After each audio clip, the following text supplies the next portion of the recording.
수량 및 실험, 오늘은 전변류 해석에 대해서 말씀을 드리겠습니다. 지난 시간에는 비력과 비에너지를 말씀드렸고요. 비력과 비에너지를 어디다 적용시켰냐면 부정등류에다 적용을 시켰죠. 부정등류에다 적용을 시키니까 부정등류가 아니라 부등정류에다가 적용을 했죠. 그러니까 시간적으로 변하지 않고 공간적으로 차이가 있는. 근데 대표적으로 말씀을 드린 것은 하이드롤 점프를 말씀을 드렸었고요. 앞에서 이제 뭐 폭이 좁아진다는 깊이가 작아지면서 수면이 변했죠. 그래서 부등류가 된 겁니다. 근데 부등류는 제가 말씀드렸을 때 부등류는 두 가지가 있겠죠. 하나는 급변류가 있고 하나는 전변류가 있다고 말씀드렸습니다. 급변류가 앞에서 말씀드린 것들이 어떻게 보면 급변류일 수 있고요. 특히 하이드롤 점프는 완벽한 급변류고요. 아주 짧은 기간 안에 수위가 많이 변하는 것을 우리가 급변류라고 얘기를 합니다. 이제 전변류를 말씀을 드릴 거예요. 전변류는 뭐냐면 조금 긴 구간에서 천천히 수위가 변하는 경우를 우리가 전변류라고 얘기를 합니다. 그래서 오늘 배울 내용은 먼저 전변류의 수면 공식을 한번 유도를 해보고요. 그 수면 공식을 이용해서 여러 가지 조건에서 수면 영상을 예측하는 방법을 얘기하도록 하겠습니다. 먼저 전변류의 수면 공식을 유도를 해보도록 할게요. 자, 전변류. 자, 지난 시간에 수료에서 등류의 흐름에 관해서 이해했고, 이를 바탕으로 비에너지 비력을 이용해서 수력대학과 같은 일부 급변류를 이해를 했습니다. 여기서는 긴 구간을 흐르면서 주로 바닥으로 인한, 여기서 바닥으로 인한이 굉장히 중요하겠죠. 바닥으로 인한 에너지 손실과 하상경사로 인한 에너지 생성, 에너지가 얼마만큼 많이, 그러니까 이제 사실은 바닥으로 인한 에너지 손실은 어떤 정도는 규정 정해져 있을 거예요. 머티리얼 따라서. 근데 경사는 오히려 더 많이 변하죠. 어떤 데는 굉장히 급하고. 그래서 경사가 있다는 얘기 뭐냐면 에너지가 새로 생성되는 거죠. 생성되는 거니까 수면이 이렇게 생성되면서 수면이 조금씩 변하는 이 전변류에 대해서 얘기를 하도록 하겠습니다. 등류에서는 어떻죠? 등류에서는 수면경사, 등류에서의 수면경사는 하상경사, 총에너지경사와 동일하죠. 그렇죠? 수면경사, 그 다음에 수위경사, 그 다음에 수면의 경사, 수위경사, 이거와 하상경사와 총에너지경사가 동일하죠. 다 같이 가는 것이 등류라고 하면 됩니다. 근데 전변류에서는 이 하상경사, 그 다음에 에너지경사, 수면경사가 모두 조금씩 다르죠. 그렇죠? 이것이. 그래서 요 다른 것, 경사가 다른 것에 의해서 수면형이 결정됩니다. 즉 바닥경사가 에너지경사보다 더 급하다. 그렇게 되면 어떻게 되겠어요? 뭐 그런 경우도 있을 거고요. 아니 반대의 경우도 나타날 겁니다. 그래서 보통 전변류, 이런 전변류는 이제 숨은 상류에서 많이 나타난다고 보실 수가 있어요. 이 그림과 같이 A에서 그림과 같이 보시면 이 수문이 있죠. 수문인 상태에서 여기서 이렇게 천천히 유속이 감소하는 걸 볼 수가 있습니다. 그 다음에 이제 바닥 경사가 바뀌었죠. 바닥 경사가 바뀌면서 여기는 어떻게 되냐면 급할 경우에는 좀 이제 사류 형태로 나타나다가 여기서 수면이 다시 증가하는 것을 볼 수도 있고요. 아니면 이렇게 급격한 낙차공이죠. 여기는 드롭이 있을 때 물이 떨어지는 상류 쪽으로도 그레주얼 베리드 플로우 전변류가 발생할 수가 있습니다. 근데 여기도 뭐 수문을 막았을 때 하류 쪽에 작용하는 것들도 역시 전변류라고 할 수가 있겠죠. 자, 곡선식. 이제 우리가 전변류의 수면 곡선식을 배우려고 해요. 이런 곡선식을 유도할 때 필요한 여러 가지 과정이 있는데 대상수로다. 프리스매틱 해야 된다. 그래서 직사각형의 넓은 수로로 가정을 해야 되고요. 흐름은 정상 흐름이다. 시간에 따라서 변하지 않는다. 이게 비정상이 되면은 우리가 뭐가 돼요? 공간과 시간이 같이 보게 되면은 우리가 소위 말하는 편미분 방정식이 되죠. 공식 자체가. 그러다 보면 여러분들이 거기에 대한 어떤 솔루션을 낼 수가 없어요. 그러다 보니까 그런 경우는 우리가 뭔가 이제 수치 해석적인 방법이라는 이런 방법을 통해서만이 답을 찾을 수가 있습니다. 그래서 여기서는 정상 흐름이라 가정을 했고요. 그 다음에 하상경사는 고려하지만 하상경사는 고려는 하는데 좀 작은 편이라서 수면과 바닥의 최단 거리, 즉 어떻게 된다 해서 수면 경사가 있고 바닥 경사가 있으면 사실은 수면에서부터의 디렉션과 바닥에서의 디렉션이 다르다고 그랬었죠. 수면의 경사 때. 근데 이게 굉장히 작은 편이라면 크게 구분하지 않아도 됩니다. 그래서 수면과 바닥의 최단 거리는 중력 방향 거리와 동일하다. 경사가 매우 작아서 그렇게 말씀을 드리고 싶고요. 그 다음에 에너지 보존 개수는 1을 사용할 겁니다. 대부분의 하천에서는 난류겠죠. 층류보다 난류가 많으니까 에너지 보존 개수를 1로 사용을 하도록 하겠습니다. 그 다음에 유선은 서로 평행하고 압력은 정수합이다라고 얘기할 거고요. 그 다음에 화상의 조도는 일정해서 기포와 관계가 없다라고 말씀을 드리겠습니다. 이것이 중요한 가정이에요. 자, 그러면 전변류 수면 공소선식을 유도하려면 먼저 이런 검사 최적을 보도록 하겠습니다. 길이는 DL이고요. 그 다음에 Y는 깊이가 될 거고요. 흐름의 깊이가 됐고요. V는 수직 평균 유소, 죄송합니다. 수직이 아니라 수직 평균한 수평 유속을 말씀을 드린 겁니다. 이렇게 될 수가 있습니다. 여기서는 dy라고 했던 거는 하는 거는 변화하는 양, 그 다음에 dv라고 하는 거는 속도가 변화하는 양을 말씀을 드린 겁니다. 그러면 여기에 전부 다 정의할 수가 있죠. 여기가 이제 하상경사는 s not이라고 적어줬고요. v가 들어오고 여기는 v dy가 나가고요. 여기는 y가 dy가 됐고요. 그 다음에 이 양은 속도 수도가 이렇게 정의될 수 있고요. 그 다음에 에너지 수도가 이렇게 있다면 여기서 프릭션이 요만큼 있다. 이 차이, 에너지 수도가 실제로 이렇게 된다. 이 토탈 에너지 라인이 이렇게 있다. 그럼 이게 SF가 되는 거죠. 이 기울기가. 이게 총 에너지 경사가 될 거고요. 이게 수면 경사가 될 거고요. 이게 바닥 경사가 되겠죠. 그렇죠? 이런 것들을 생각을 해주시면 될 거고요. 자, 그럼 1차 흐름 방향에서 곡선은 수면 곡선은 사실은 간단한 상미분 방정식서부터 시작을 합니다. 자, 우리가 이 에너지 곡선이죠. 곡선식을 하려면 우리가 기울기라는 게 굉장히 중요하다고 그랬으니까 일단 에너지 곡선의 기울기부터 한번 생각을 해보도록 하겠습니다. 자, 그럼 dE over dy는 y로 미분했죠. 저번에도 배웠던 1- 프로드 넘버 스퀘어 혹은 이렇게 표현을 했습니다. 그렇죠? 근데 단위 무게당 총 에너지, 총 수두는 이렇게 표현을 했었죠. 베르노이 방정식에서. 그래서 Z 플러스 E로 표현을 했죠. 비에너지.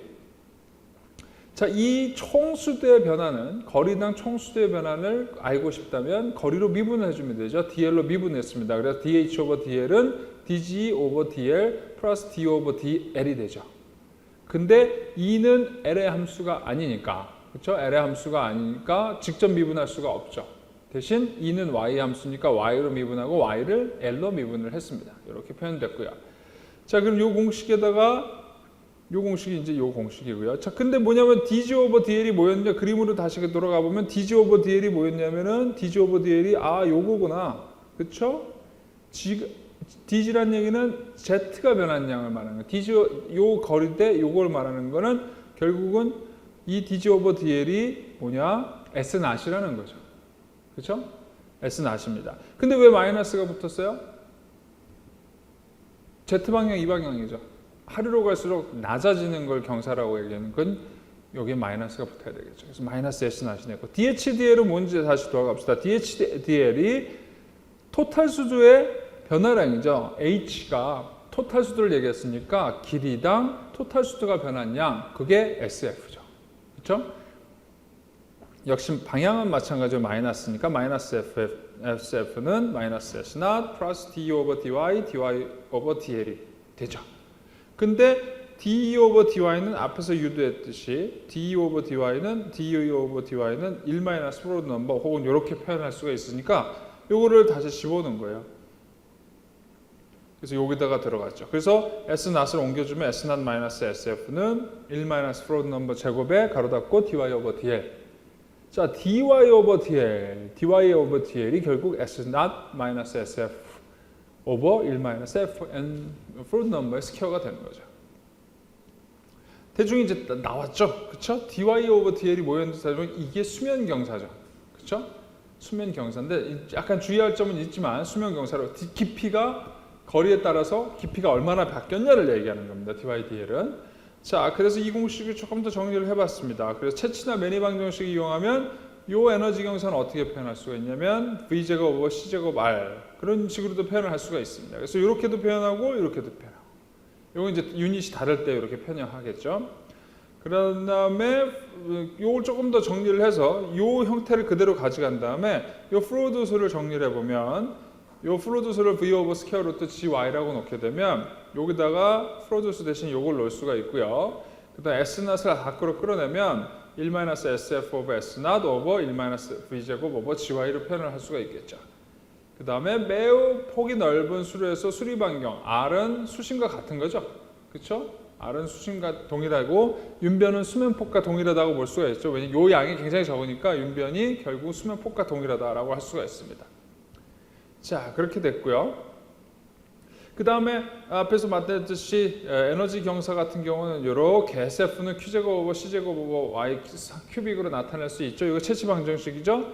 하상 경사는 어떻게 나타낼 수 있냐면 같은 방식으로, 그렇죠? 같은 방식으로 어떻게 돼요? 이거는 등류에서 Y 낫을 넣어주면 S 낫이 나오는 거죠, 그렇죠? 왜냐하면 하상 경사는 등류 수심이랑 등류 수심에 같죠. 등류에서는 하상 경사나 수면 경사나 동일하죠. 그러니까 등류 조건에서의 수심, 그 노멀 뎁스, 이건 노멀 뎁스를 표현한 거예요. 노멀 뎁스를 표현한 거 등류 수심을 이용하면 그때의 뭐가 나와요? 등류 수심의 깊이를 알게 되면 그때의 슬로프가 나오는 거죠. 그래서 그걸 계산을 했고요. 그 다음에 SF, S 낫. 왜냐하면 우리가 갖고 있는 공식에 SF, S 낫이 있으니까 이걸 정리해봤더니 Y 낫 오버 Y의 큐빅으로 나타난 거죠. 그 다음에 뭐냐면 임계경사는 어떻게 계산했어요? 임계경사는 요 관계가 있었었죠. Q제곱 오버 GY 큐빅, 그렇죠? 요 관계가 있었습니다. 그래서 요것이 YC다라고 나타낼 수 있으니까 요거 아마 저번 시간에 유도를 했었을 겁니다. 임계 에너지에 대해서 임계 에너지는 언제 갔는데 크리티컬 뎁스 YC가 Q제곱 오버 GY일 때 크리티컬 뎁스가 나온다고 그랬으니까 그걸 이용을 해서 이렇게 표현할 수가 있었어요. 이게 임계 에너지예요. 자, 그러면 어떻게 되냐면 앞에서 이 부분이 뭐가 돼요? 요게 크리티컬 뎁스로 표현될 수가 있고 이 파트는 뭘로 표현될 수 있어요? 노멀 뎁스로 표현할 수가 있겠죠. 그래서 그거를 다 집어넣어줬더니 이런 관계식으로 나온 거죠. 수면의 곡선은 결국은 요 노멀 뎁스와 현재 내가 갖고 있는 뎁스, 이 위치의 뎁스와 그 다음에 크리티컬 뎁스의 위치, 상대적인 위치에 대해서 로 결정할 수 있다는 얘기죠. 자, 그래서 이 공식을 풀게 되면 우리가 dy 오버 dl을 풀 수가 있어요. 조심해야 되는 건 이거 수심 변화예요. 그러니까 수면 변화를 하려면 여기다 뭘 해줘야 돼요? S 낫을 해줘야 되죠. S 낫. y도 밑으로 내려가면 하되니까 요 수면을 고려하려면 하상에다가 수심 요거의 변화를 더해주면 되는 거죠. 그래서 여기서는 방향을 고려해서 마이너스로 해서 SW를 계산할 수 있습니다. 이게 수면 곡선이 되는 거죠. 자, 이것이 바로 수면 곡선식입니다. 이 수면 곡선식을 우리가 풀 거냐? 여러분들한테 풀려고는 안 해요. 그러나 이 형태는 우리가 예측할 수 있다는 거죠. 우리가 풀 때는 요거는 이제 뭐 수치 해석을 통해서 풀게 됩니다. 워낙 공식이 이제 좀 지저분하다 보니까 이거를 손으로 풀기는 좀 어렵고 그래서 수치 해석적으로 정리를 하게 되지만 그럼에도 불구하고 우리가 현재 깊이를 알면 현재 깊이 알고 크리티컬 뎁스 알고 그 다음에 노멀 뎁스 알면 앞으로 여기서부터 수면이 앞으로는 어떻게 될 거고 뒤로는 어떻게 될지를 대략적으로 예상할 수가 있어요. 그래서 그런 다양한 조건에서 이 수면 형상이 상대적으로 어떻게 되는지에 대해서 얘기를 하도록 할 겁니다. 그래서 앞에 나왔던 공식이 바로 이거죠. 다시 한번 써놨어요. dy 오버 dl은 s 낫 가로 열고 1 마이너스 노멀 뎁스 나누기 현재 뎁스 큐빅 오버 1 마이너스 크리티컬 뎁스 나누기 현재 뎁스 3승 해주면 됩니다. 자, 그러면은 우리가 알고 싶은 거는 y가 어떻게 될 거냐, 그렇죠? y를 알려면 뭐 기울기를 일단 알면 좋겠죠. dy 오버 dl 알면 앞으로 내려갈 거냐 올라갈 거냐 알 수가 있죠. 그래서 한번 생각을 해보면 이 값이 가질 수 있는 조건은 총 5가지밖에 없어요. 그러니까 y가 y보다 클 때, 그러니까 처음에는 y가 y 낫보다 클 때, 혹은 y가 y 낫보다 작을 때, 그죠? 그 다음에 여기서 컴바인 돼 갖고 yc가 y보다 클 때, y가 yc보다 작을 때, 그죠? 그 다음에 기울기가 어떻게 되냐? SF가 S 낫보다 클 때, SF가 S 낫보다 작을 때, 현재 이런 것들을 고려를 해보면 우리가 계산을 할 수가 있습니다. 이렇게 이건 무슨 얘기예요? y가 y0보다 커요. 그 다음에 s나 CSF보다 커. 등류의 경사가 현재 에너지, 그쵸? 현재 에너지 경사보다 크다라는 얘기는 뭐냐면 사실은 완만하다는 얘기예요. 그래서 우리가 이런 식으로, 그 다음 두 번째는 뭐냐면 깊이가 등류보다 낮아. 그러면 사실은 빠른 흐름이라고 볼 수가 있어요. 그런 것들로 구분해서 5가지로 나눌 수 있는데 이걸 하나씩 정리를 해보면은 이 기준을 갖고 뭐라 그러냐? 우리가 경사의 정도를 따지는 거예요. 우리가 공학에서는 어떻게 된다 그래서 항상 기준이 있어야지 뭐가 크다 작다를 얘기할 수 있죠. 이거 급경사냐 이게 완경사냐 얘기할 수 있으려면 뭐가 뭐보다 클 때를 완경사라고 얘기할 수 있고 뭐가 뭐보다 작을 때 급경사라고 얘기할 수 있어야 되는 거죠. 안 그러고는 그렇게 정성적으로 이건 완경사야 이건 급경사야 이렇게 이야기할 수 없다는 얘기입니다. 그래서 먼저 하상경사가 임계경사보다 작아요. 크리티컬 슬로프보다 하상경사가 작아요. 하상경사가 작으면 아무래도 천천히 흐르겠죠. 천천히 흐르겠죠. 이 경우에는 등류수심이 한계수심보다 커요. 등류수심이. 한계수심, 그러니까 등류 자체가 안전하다는 얘기죠. 안정하다는 얘기죠. 등류가. 유니폼 플로우 상태가. 그 다음에 프로드 넘버가 1보다 작죠. 당연히 크리티컬, 프로드 넘버가 1보다 작은 경우는 뭐냐, y가 y보다 현재의 유속이 크리티컬 뎁스보다 크리티컬 플로우보다 느리고 그 다음에 수심도 깊다라는 얘기가 되겠죠. 이런 경우를 우리가 완경사라고 얘기합니다. 이런 경우를. 그 다음에 급경사는 뭐냐면 바로 이런 조건을 급경사라고 그래요. 가장 중요한 조건은 완경사냐 급경사냐 결국 얘를 따지는 거겠죠. 등류의 경사가 등류는 어떻게 되는지 어떤 채널의 등류 조건이 가질 수 있는 조건은 사실 딱 하나밖에 없죠. 그렇죠? 그때의 유량과 그때의 수심, 그때의 경사. 그 경사가 바로 노멀 슬로프인데 이 노멀 슬로프가 크리티컬 슬로프보다 클 때 이걸 우리가 급경사라고 얘기한다는 거죠. 이런 경우는 대부분 물이 사류 형태로 흘러가는 거죠. 어떤 경우도. 그 다음에 이건 아주 급경사고요. 그 다음에 그런 경우에는 어떻게 돼요? 당연히 비교해보면 노멀 뎁스가 크리티컬 뎁스보다 셜로우하죠. 그러니까 등류조차도 그 임계점보다 낮아서 굉장히 불안한 상태를 보인다라고 할 수가 있습니다. 그 다음에 임계경사는 뭐겠어요? 전부 다 동일한 거겠죠. 그러니까 S가 SC랑 같고 Y가 YC가 같고 V가 VC와 동일한 그것을 임계경사라고 얘기합니다.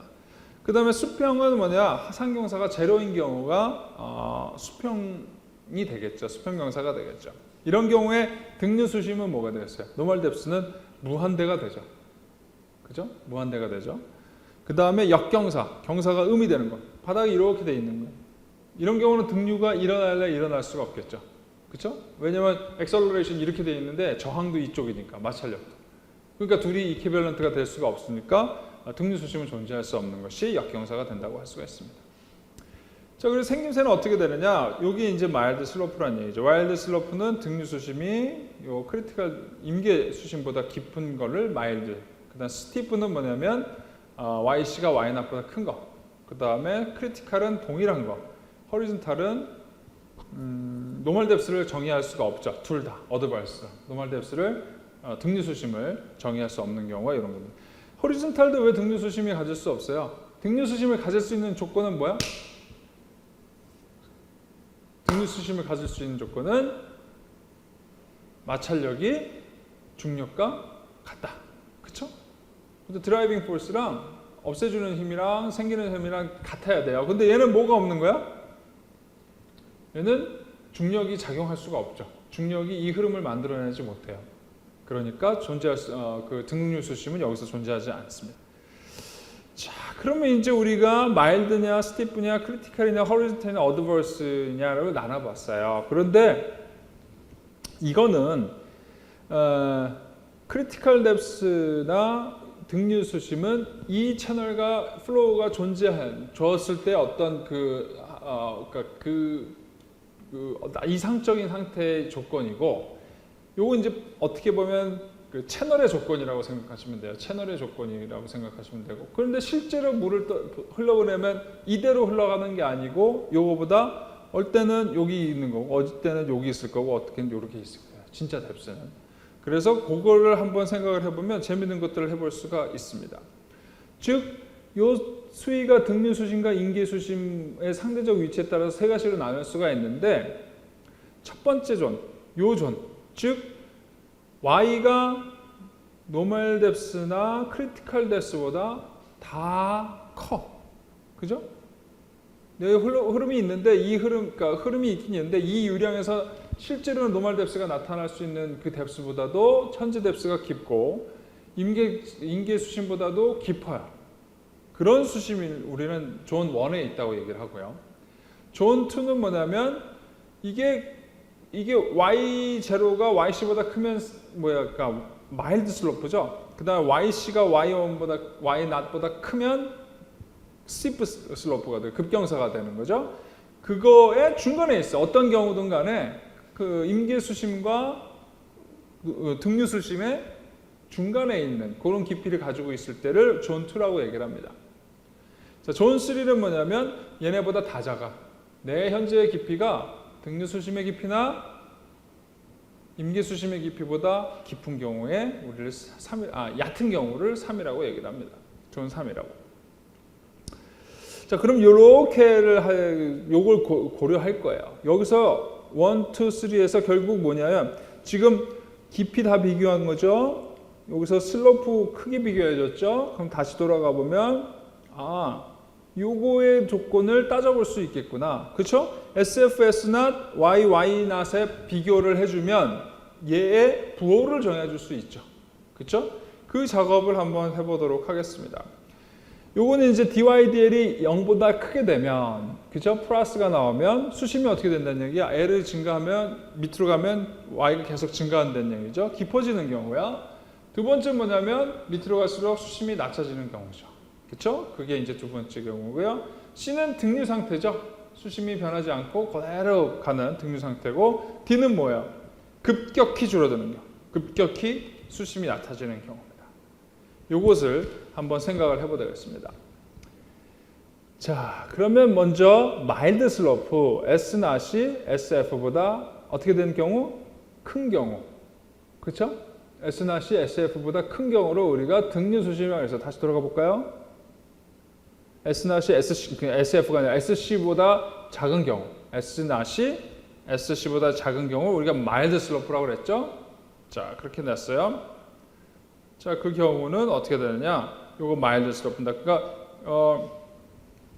풀어보면 y0 오브 y는 이렇게 되고 yc 오브 y는 여기 있고 여기 이제 결국 이 SF가 y에 해당하는 거죠. SF의 y 되니까 이건 어떻게 돼? 1, 2, 3 중에서 1일 경우는 y가 y0보다 크고 yc보다 커. 요 부호를 한번 봅시다. 그러면 y0이 y보다 작네. 그쵸? 그럼 얘가 1보다 작네. 1보다 작은 애를 1에서 빼주면 뭐가 나와요? 플러스가 나오죠. 얘는 어떻게 돼요? y가 yc보다 작네. 크네. 그러면 얘도 1보다 작죠? 1보다 작은 애를 1에서 빼주면 플러스죠. 그러니까 플러스 나누기 플러스는 전체가 플러스죠. S0은 플러스니까.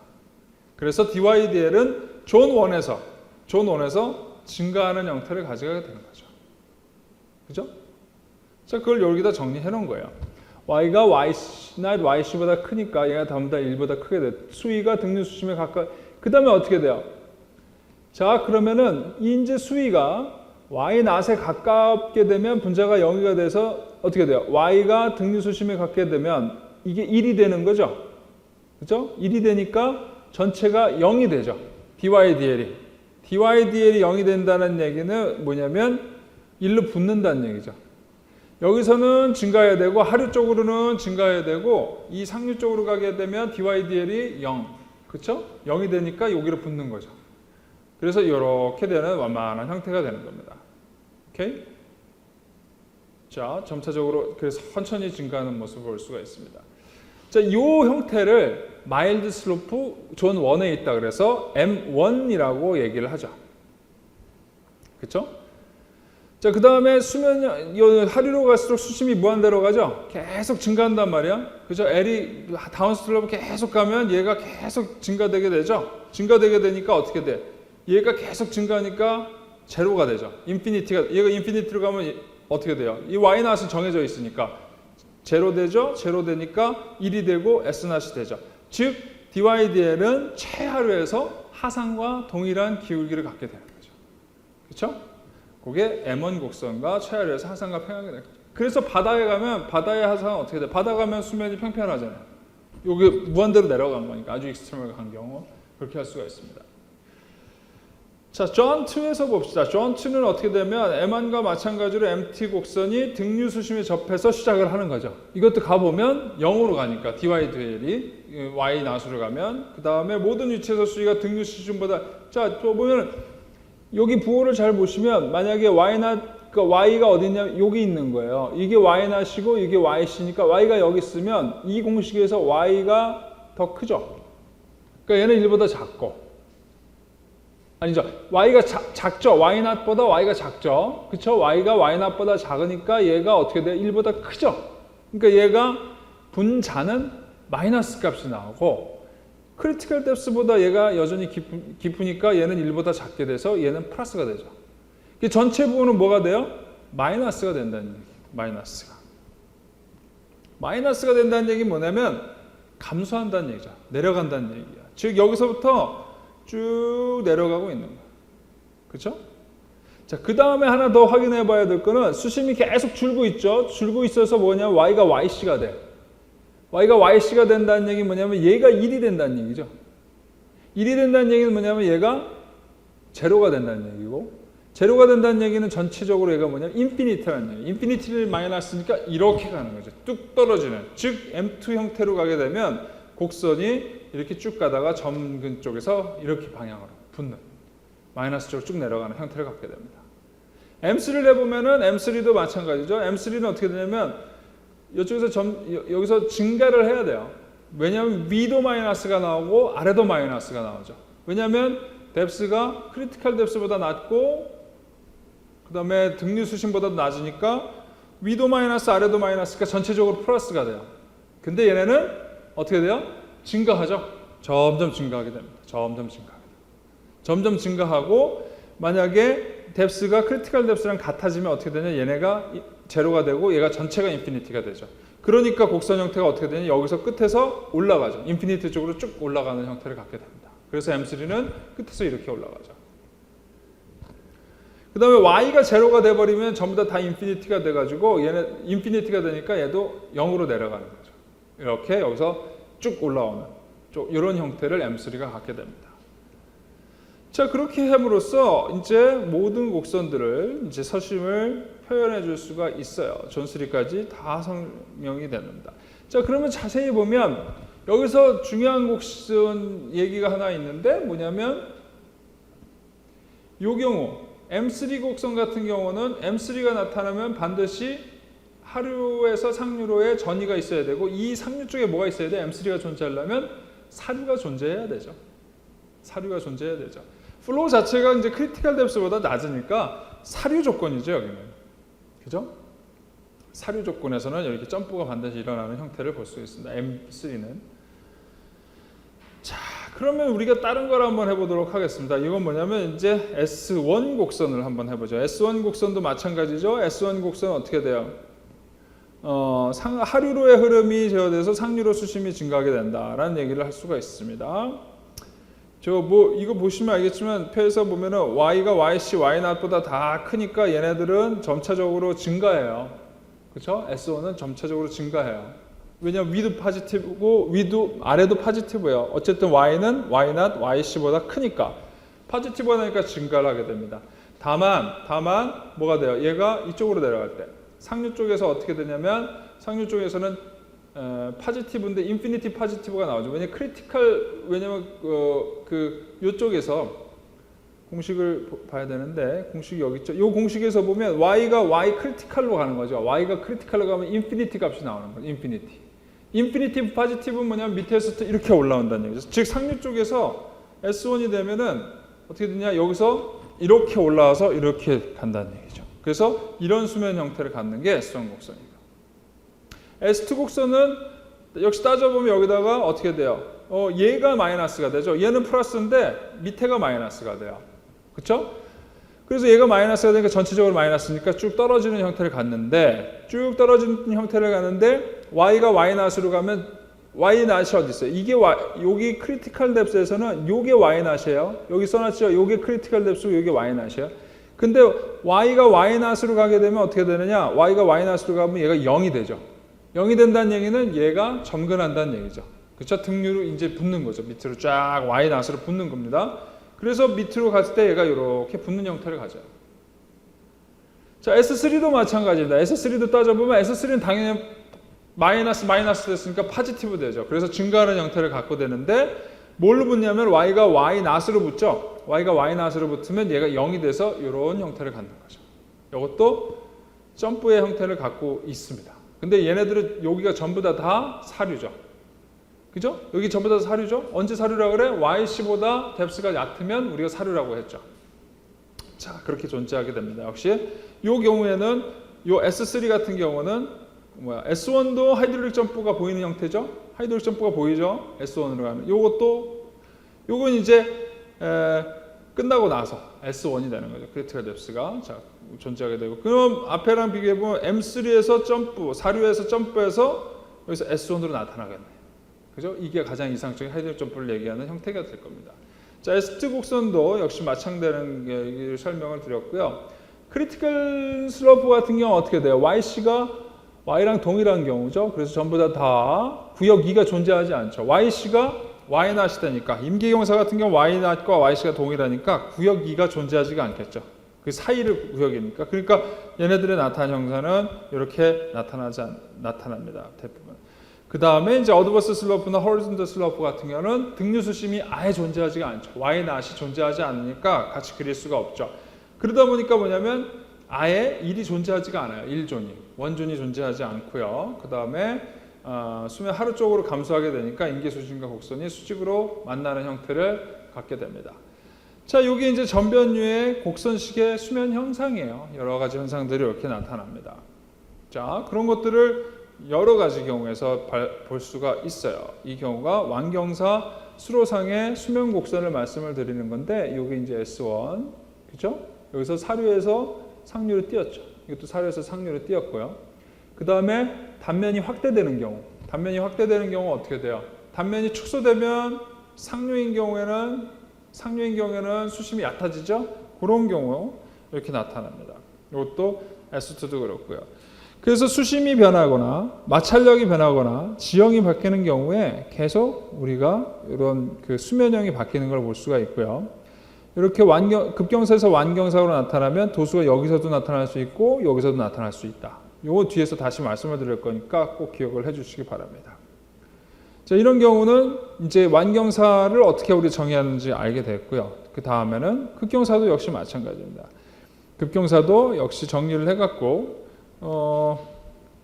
이거는 이제 잘못 그림이 들어가긴 했는데 바뀌었죠. 완경사 수로상이랑 S1이 이게 이제 요게 급경사고요. 요게 완경사라고 보시면 됩니다. 그래서 요게 이제 좀 잘못됐는데 이렇게 수정해서 보셔주시면 될 것 같습니다. 자, 그래서 오늘은 수업에 뭘 배웠냐면 전변류 수면 공식을 유도를 했고요. 그 다음에 이런 전변류 수면 공식을 이용해서 다양한 조건에서 수면 현상이 어떻게 변화하는지를 예측하여 보았습니다. 그래서 오늘은 이렇게 전변류를 정리를 했고요. 다음 시간은 다른 내용을 가지고, 전변류는 이제 다 여러분들이 다 배우신 거예요. 그래서 이제 전변류를 다 배워서 여러분들이 그러면은 뭘 배운 거예요? 그러니까 수리학에 관련된 문제들을 전부 다 대충 달아보신 거고요. 다음 시간은 이 전변류 수면 공식을 이용해서 좀 예제를 좀 풀어보고 그 예제에 대해서 설명을